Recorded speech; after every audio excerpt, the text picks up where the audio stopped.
name's Nagusette. I'm originally from Lac la Ronge, Saskatchewan, Treaty 6. However, I live in Montreal. But my role on Little Bird was as a consultant because I was adopted by a Jewish family in Westmount. I know that in Little Bird, the family was very loving and connected.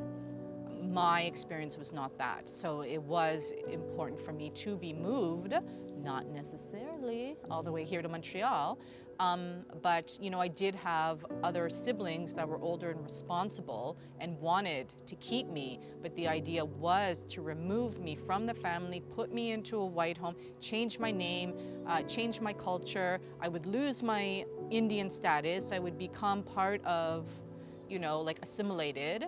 So it's an ingrained system that we are not worthy, which is why they took our children away for residential school, why they're taking away for like youth protection, that we are not good parents. Like, I do a lot of public speaking. I go into schools and a lot of schools are like, oh yeah, we know about residential school, but we don't know anything about 60 Scoop. Well, why is that? So why don't we know about it? It's almost a benefit to the government to not educate people properly because then they're less accountable. But if people hear our stories and they become inspired and they know they might be in a position to do something to make change, that's what we need. If we're brave enough to share our stories, because our stories are hard. Very few of us have happy stories about our 60 Scoop experience. Hardly anyone has like a really happy story.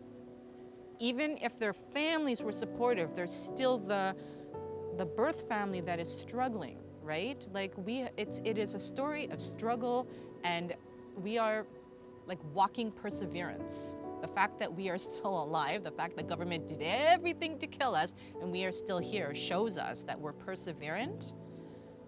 Share our stories. The potential for that ripple effect could make change. So, step up and do it.